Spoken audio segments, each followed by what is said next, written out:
Mga kapatid sa pananampalatayang Islam, tunay ng lahat ng relihiyon, ang iba't ibang mga relihiyon, ito man ay relihiyon ng katotohanan na tulad ng Islam o relihiyon na inimbento ng tao, ang lahat ng relihiyon ay nagtuturo na gumawa ang tao ng mabuti.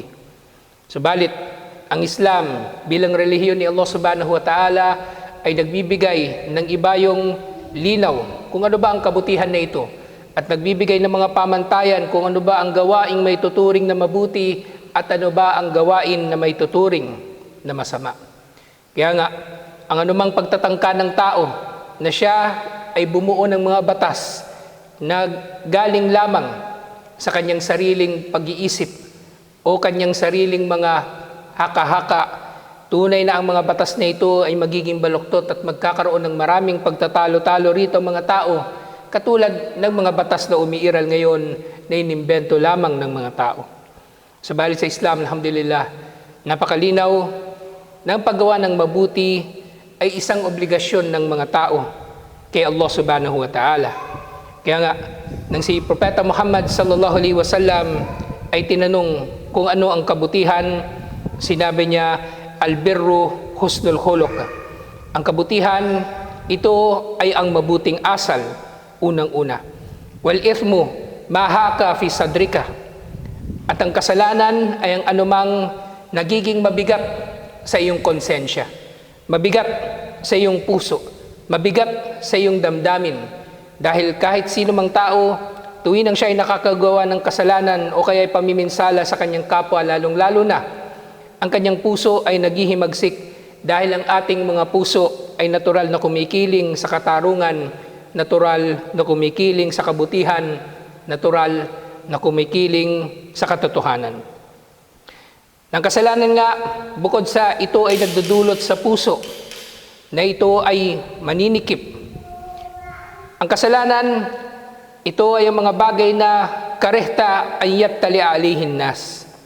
Ang kasalanan ay ang anumang bagay na kinatatakutan mo na malaman ng mga tao. Kaya nga, ang taong normal, ang taong mayroong matinong pag-iisip, sinisikap niya ng kanyang mga kasalanan ay kanyang ikukubli mula sa ibang tao. At kung meron mang tao na siya ay proud, na siya ay nagmamalaki pa sa kanyang ginagawang kasalanan o kasamaan o pamiminsala sa kanyang kapwa, tunay na ito ay hindi na normal na tao at kabilang na sa hanay ng mga kriminal. Mga kapatid sa pananampalatayang Islam, kabilang sa pagkamuhi ng tao sa mga kasalanan na hindi nga ito malalaman ng ibang tao ay ang patuloy niyang pangangatwiran sa kanyang kasamaan sa kabila ng napakaraming mga batayan na ito nga ay kasalanan na marapat niya na iniiwan. Ngayon din nagtanong ang isa pang sahaba tungkol sa kung ano ang kabutihan. Sinabi ni Propeta Muhammad sallallahu alaihi wasallam sa kanya, "Ji'ta tas'al anil bir?" Dumating ka rito upang magtanong tungkol sa kung ano ang kabutihan. Sinabi ng sahaba na ito na si Wabisa bin Ma'bad, sinabi niya, "Naam, oo, o sugo ni Allah." Faqala, "Istafti kalbak." Kung gusto mong malaman ng kabutihan, ay tanungin mo ang iyong puso. Sa katulad na kahulugan ng sinabi kanina ni Propeta Muhammad sallallahu alaihi wasallam na ang kabutihan ay ang pagiging mabuti sa kapwa at ang kasalanan ay kung anuman ang mabigat sa puso ng tao. Kapag merong isang gawain na mabigat sa puso ng isang normal na tao, malamang ito ay kasalanan at ito ay sumisira o kaya ay nakakasagasa sa karapatan ng iba. Yung sinabi ni Propeta Muhammad sallallahu alaihi wasallam, "Istafti kalbak," tanungin mo ang iyong puso. "Albirru matma'annat ilayhi an-nafs." Ang kabutihan ay ang anumang gawain na panatag dito ang iyong sarili, na panatag dito ang iyong kaluluwa, na panatag dito ang iyong konsensya. At sinabi rin niya, "Wat ma'anna ilayhil qalb." Ang kabutihan ay ang anumang panatag dito ang puso. At syempre, si Propeta Muhammad sallallahu alaihi wasallam sa kanyang pagiging malinaw, sa kanyang mga pangangaral, binanggit niya ang kabutihan at pagkatapos ito ay binanggit niya naman kung anong kasalanan. Wal ithmu mahaka fi nafs. Ang kasalanan daw ay ang anumang mabigat sa damdamin wa taraddada fis sadar, at nagdudulot ng ating mga puso ay nagdududa sa ating mga ginagawa.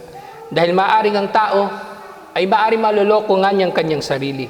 Subalit totoo ang kasabihan, ang tao na mapang-api ay hindi nakakatulog ng mahimbing kailanman. Dahil tunay na siya ay patuloy na inuusig ng kanyang konsensya kahit siya ay makakatakas pa sa batas ng tao o sa paghatol ng tao. Ang tao na maraming mga kasalanan o maraming mga sinagasaan ng mga karapatan ay nananatili na inuusig ng kanyang sarili.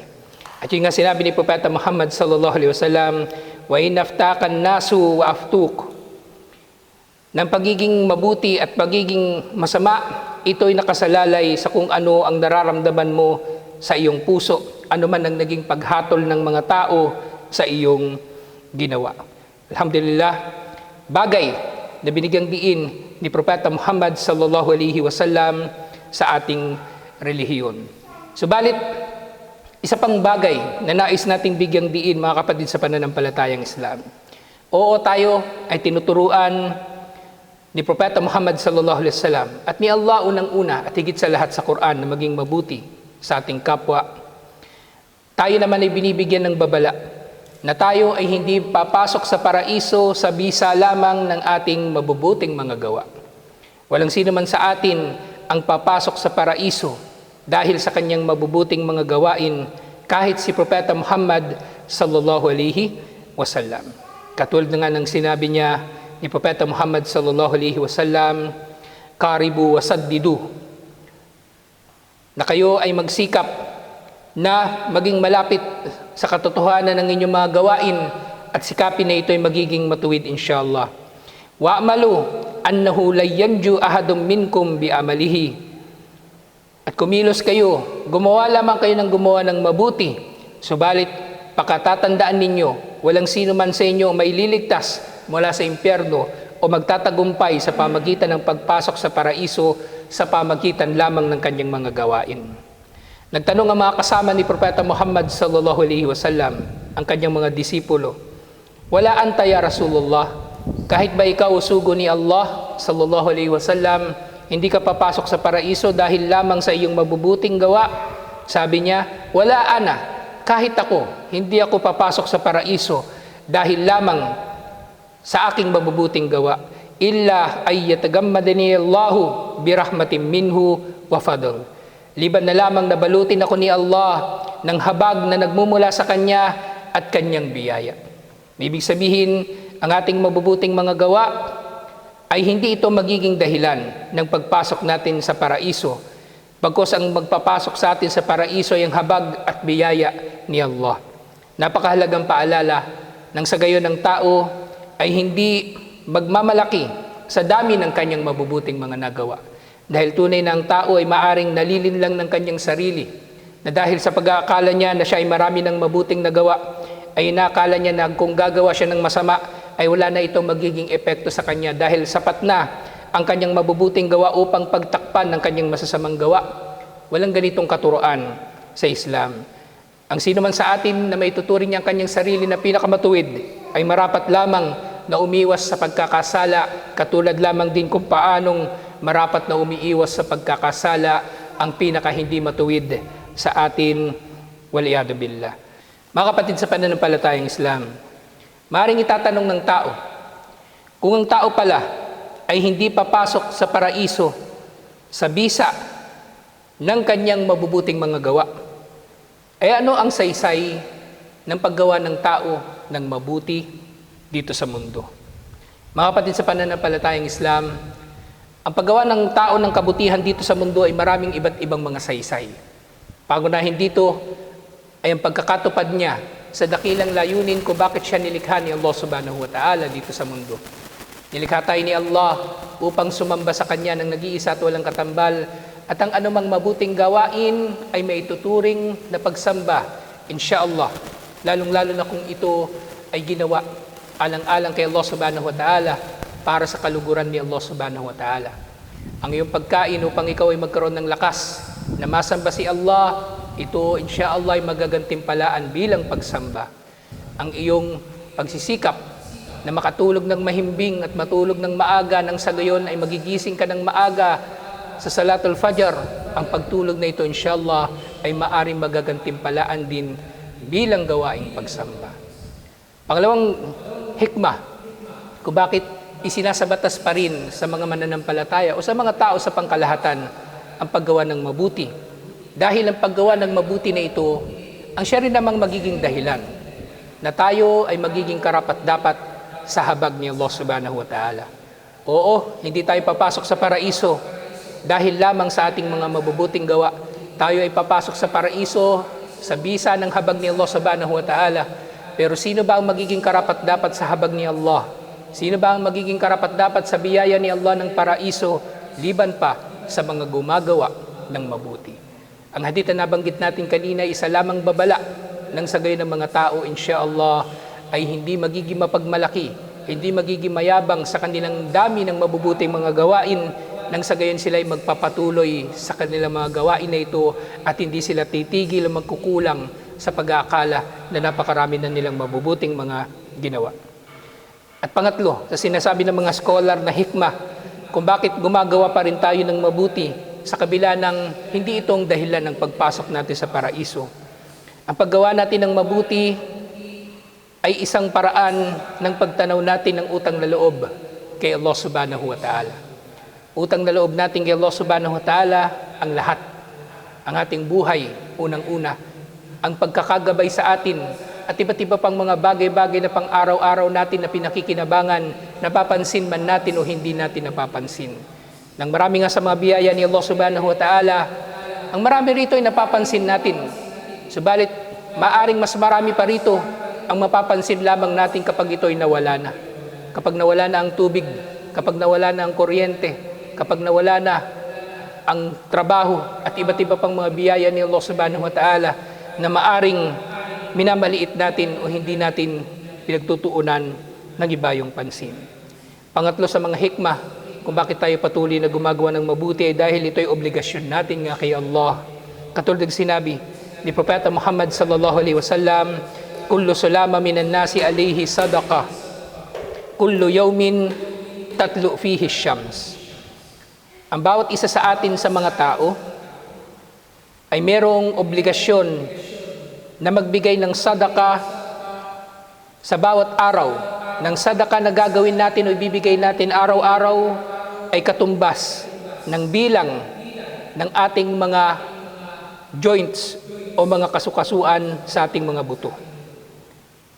Ibig sabihin, kung ang tao ay merong 360 na joints sa pagitan ng kanyang mga daliri, sa pagitan ng kanyang mga buto, na kung wala ang mga ito, ay hindi siya makakakilos ng normal, o kung ang mga ito ay may sakit, ay magiging mahirap din sa kanyang pagkilos. Ganito karami, at least, ang pinakakaunting sadaka o kawang gawa o kabutihan na marapat na ginagawa ng tao araw-araw. At kabilang sa mga gawain na tinutukoy nga dito na sadaka, ay hindi lamang yung pagbibigay ng pera o pagbibigay ng tulong sa kapwa. Sinabi ni Propeta Muhammad sallallahu alaihi wasallam karugtong nito, ta'dilu bayna ithnaini sadaka. Ang pag-aayos ng tao sa pagitan ng dalawang nag-aalitan ay may ituturing na sadaka. At ang pag-aayos na ito ay maaring pag-aayos sa kanila sa pamagitan ng mabuting pagpapayo o kaya ay sa pamagitan ng paghahatol, lalong-lalo na kung malinaw sa pagitan ng dalawang panig na merong inapi at merong ng api. Gayun din may tuturing na sadaka, ang sinabi niya, وَتُؤِينُ الرَّجُلَ فِي دَابَّتِهِ فَتَحْمِلُ عَلَيْهَا أَوْ تَرْفَعُ لَهُ عَلَيْهَا مَتَاعَهُ صَدَقَةٌ. Ang pagtulong mo sa sinuman na buhatin ang kanyang mga kinakarga patungo sa kanyang hayop o iangat ang mga ito patungo sa kanyang hayop na sasakyan o namang sasakyan o namang bagay na bubuhatin na mabigat, ito ay may tuturing na sadaka. Wal kalimatut tayyibatu sadaka, ang mabuting pananalita ay sadaka. At ang lahot ng mabuti na pananalita ay nangangahulugan na pananalita na makatotohanan. Maaring ito ay pagpapayo, maaring ito ay pagbati at iba't iba pang mabubuting mga pananalita. At gayon din, kahit sa malilit na mga bagay ay mayroong sadaka. Wa bikulli khutwatin tamshiha ila salati sadaka. Ang bawat hakbang na ginagawa ng tao patungo sa sala ay may tuturing na sadaka. Wa tumitul adha anit tariki sadaka. At panghuling nababanggit sa hadith na ito, ang pag-aalis mo ng harang sa lansangan, lalong-lalo na sa katulad ng mga nangyari sa nakalipas na bagyo, ito ay may tuturing din na sadaka. Ng 360 na sadaka na ito ay isang pagpapaalala sa atin na marapat tayo na magsikap na makagawa ng pinakamaraming mabuti sa araw-araw na tayo ay nabubuhay dito sa mundo. Alhamdulillah. Na tayo ay gumagawa ng mga ito alang-alang kay Allah subhanahu wa ta'ala, nang sa gayon ay matutupad natin ang obligasyon natin na sa bawat araw ay makakagawa tayo ng pinakakaunting bilang na ito o mas marami pa hanggat maaari, insyaallah. Ganito ang usapin ng kabutihan sa Islam, alhamdulillah. Napakalinaw at malinaw na ito ay itinuturo sa atin ng ating relihiyon, at ito ay napakalinaw na meron ding kinalaman sa ating pagkakaligtas mula sa impyerno at pagpasok naman natin sa paraiso, alhamdulillah.